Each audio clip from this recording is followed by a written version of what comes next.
Hello and welcome back to Around the Block. Hope you're all doing well today and looking forward to another episode where hopefully we're going to get over the disaster of yesterday where we played 4 games and lost 3 of them, including 2 in the Champions League, which resulted in us being kicked out of the Champions League because we didn't qualify through our group. However, we do have a little chance of redemption today. If we beat Dynamo Kiev, we do get Europa League football for the second half of the season, which is, it's not obviously Champions League football, but it's something I think we could really win. So today's game is very important. We've also got a league game against that crappy little team that I called yesterday. They're actually called Holstein Kiel. They're probably not crappy. They're probably a lovely little team, and I just was very rude about them yesterday. But, I mean, you know, they've got very good youth facilities and excellent training facilities. Obviously, they've worked their way up to the top division. Never actually been there before in real life by looks of things. So, I mean, I'm just being horrible about them. Congratulations, lads. You made it to the big time, but you will be destroyed by us, hopefully. Anyway, since you guys were last here, we've only played 2 games in between episodes. A 1-0 win over Stuttgart away from home. Rogler getting the goal in that one before we took Mainz on at our place and beat them 4-1, which was quite nice. Blažević, Rogler, Klan and Diogo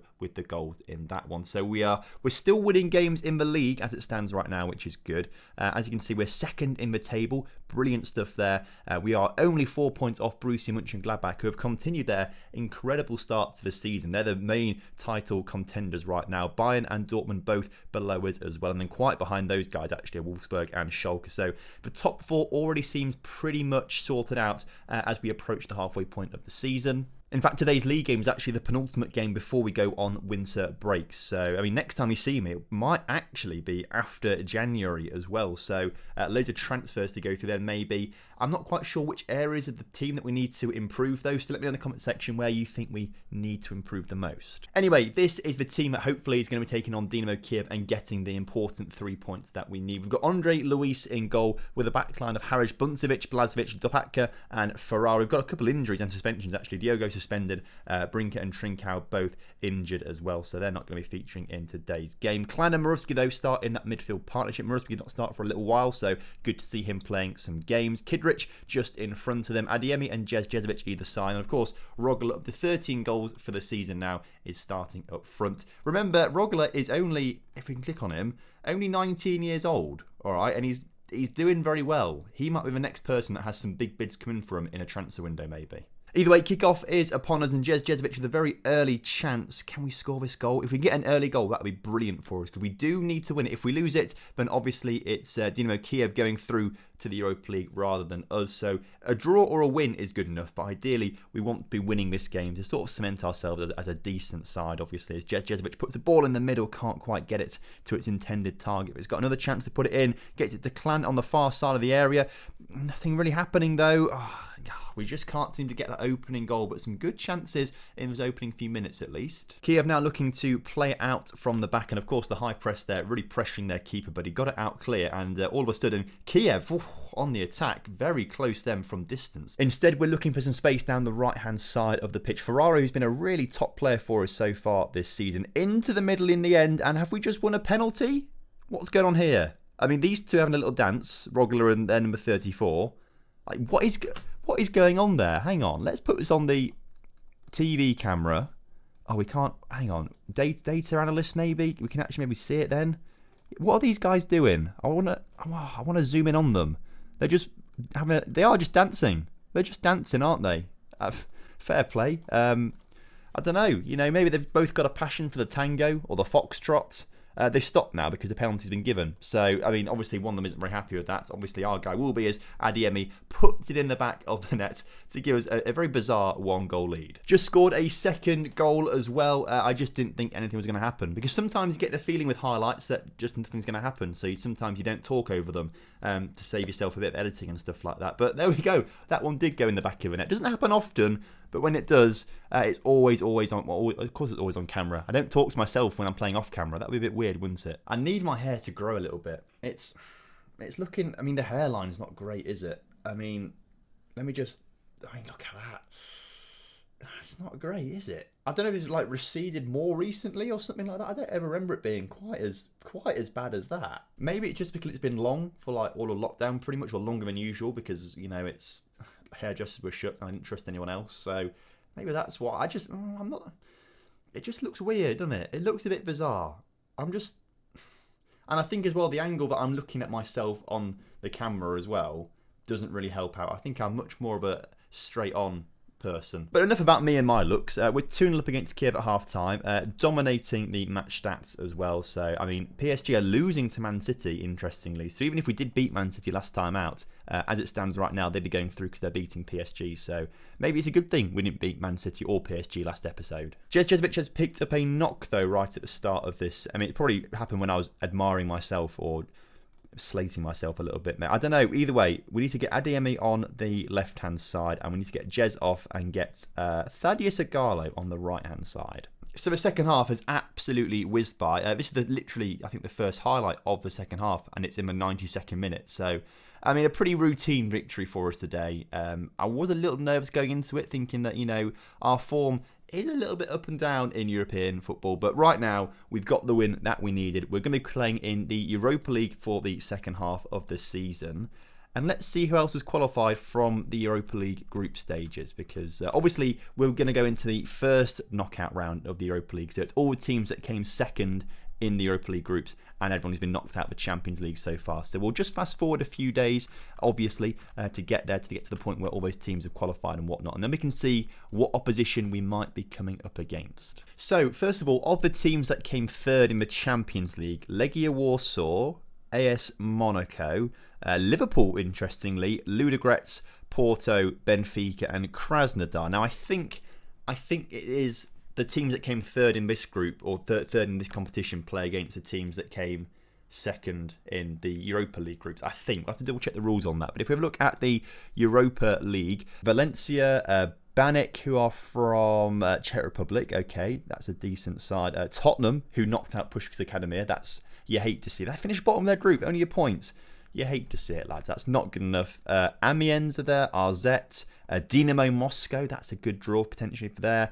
Copenhagen and Ferencváros as well. I hope we get to play Ferencváros. But looking at all the teams that have qualified, I back us. I mean, Milan and a Bayer Leverkusen are decent. Man United are decent. But I'm backing us against any club here. I really think this is something we can go on to win now. The first knockout round, though, it doesn't say anything about Champions League teams playing against Europa League teams, so it might just be a random draw, but we'll find out, obviously, next episode. Before we get to next episode, though, we've got to take on Holstein Kiel in the Bundesliga, so I think they are like a regional team that have sort of come up the ranks in this version of Football Manager, and they're doing pretty well for themselves. Blažević is suspended. How good is Diogo looking? Diogo's looking fine. Only suspended last game, wasn't he? So Diogo will come back on the pitch. We can put sub 8 and 9 back on, so just some random players. For the rest of the team, though, Clan is looking tired, so let's bring on Carlos Alberto for him. Jez is looking tired, so let's...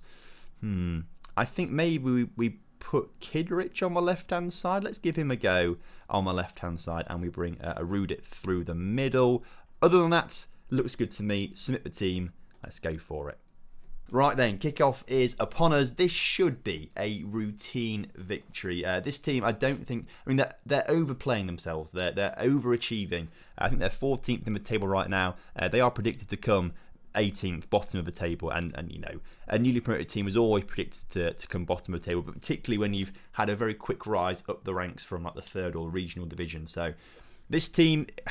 outplaying themselves this season, so maybe they could be a bit of a surprise for us. That's a terrible free kick from us that just gives it to the opposition as they look to come forward and cause a bit of a shock, and Andre Luis makes a good save. He had to make a good save there. The highlights actually continuing, though, interestingly, is Diogo and Dopatka playing it around at the back. Carlos Alberto with a great ball up to Rogler in behind the defence. A bit too much of an acute angle, though, to get it in the back of the net. The keeper had that one covered. Free kick, though, for Holstein as they look to float it into the middle. It's cleared, but only as far as other players, and two shots come in, and we end up blocking and saving ones there. But this team are proving to be a lot more difficult than we would have expected otherwise. Why can I not do a shout? Like it's half time, maybe. It's very... Somehow I think Shitty Gel's doing the shouts, even though I really should be controlling all of this. Like there's nothing on the responsibilities that says he does touchline talks and stuff like that. So I'm very consumed. What am I trying to say? Concerned by that. That's the word I'm looking for, Tom. Harej Bumpcevic on the ball. Come on then, lad. do something clever with it. That wasn't particularly clever, as it puts Ferraro under immense pressure, and we have to go all the way back to Andre Luis and have to build again. And this time, they get the tackle in there. The number 10 is through, and he is just about stopped there by Diogo. It's not been a very convincing display, this one, I must say, considering that this is meant to be a routine, easy victory for us, as they come. That's the closest I think we've seen either side score, to be fair, that opportunity. Changes need to be made, and I think Rogler's got to come off for Thaddeus Igalo. Let's bring him on for now. Kid Rich not playing well on the left-hand side, so despite a slight injury, Jez, come on, and we might bring us another striker on in just a moment's time, because I think we're going to need it. Lads, what is going on here? Let's get creative. We've got 20 minutes to go. Make that 15 minutes to go. Okay, so let's get Aruda off the pitch. And let's bring, where is he? Constantine on as a complete forward on support. Thaddeus is reasonable left foot. How good is Constantine? Reasonable. Okay, we'll leave it as it is then. Confirm the changes. We've got to get a goal out of here somehow, because we can't be slipping up against teams like this, really, can we? If we want to be winning the title, these are the games that we have to put in those convincing, dominant displays and actually score like 4 or 5 goals. But no, instead we're into the final 10 minutes now, very attacking, get creative again, and Ferraro into Carlos Alberto, who gets tackled. He's had a terrible game, really, keeps in and get tackled constantly, but he does win the ball back nicely, and Ferraro has saved our bacon a little bit there, I must say. He gets a very late goal. Now we just need to hold on for the win for another 5 minutes or so. Let's watch this again then, as Carlos Alberto wins the ball back nicely. I mean, I'm being a bit harsh on him. He's only 18 years old, isn't he? He's going to make mistakes, and that's a huge goal from Ferraro, to be fair. Let's come off very attacking. Let's go to positive. We don't want to suddenly concede a goal. But with 2 minutes to go, I think that should be enough as the clock winds itself down and we head into the final few moments of added time. There's a final corner. How many times have we conceded goals through this? Jez has given away a penalty. A 95th minute. The game should have finished a minute ago, lads. Referee, what are you doing? Andre Luis, please make the save. We need these 3 points. We've not got them. First goal of the season as well for this guy. First goal of the season. You hate to see it. Hate to see it. Despise it. As we finish 1-1 there. Quite frankly, that was just an abysmal performance. And that's another time that we've slipped up this season. I said only 7 times, and we've already slipped up 4 times in less than half a season. 81 points is going to be a lot harder to get than I thought originally. I don't think... 5 times have slipped up now, actually. 5 times, not 4 times. 5 times. We can only afford to do it twice more, really. 81 points is not going to happen, is it? And I suppose it is difficult because no other club has done 81 points apart from one in this entire save of Football Manager. 76, 75, 76, 79, 79, 75, 70, even one season Bayern Munich won it with. 81, this is when the 81 points happened there for Borussia Dortmund with, actually no, 26 wins, 3 draws, isn't it? So we can have 3 draws, 5 losses if we want to. I think we might be forced into that at some point. 78, 69 one season, 77, 78. Honestly, I would think that any other season we would be leading the table with 32 points from 15 games. But because Borussia Mönchengladbach are doing so well, we're not. It's a little bit frustrating. Next episode, though, we're going to come back for the Europa League first knockout round. Borussia Mönchengladbach in the middle, and then the other Europa League game as well, which will be really exciting, actually. So that'll be quite an action-packed episode, particularly if we are right up with Borussia Mönchengladbach, providing they've not got too far away from us in the table if we keep slipping up against teams. Like, we've got a tough start to the season, actually, after the winter break. Schalke, Borussia Dortmund, Cologne, and Bayer Leverkusen. Not an easy start at all, really, even though Cologne and Bayer Leverkusen are down the table a little bit, having a bit of bad form. Usually they are right up there. So thank you so much for watching today's episode. I hope you guys have enjoyed it. And of course, if you have done, drop a like on the video for me and subscribe to the channel if you're new around here, and I will see you next time. Have a good one. Goodbye.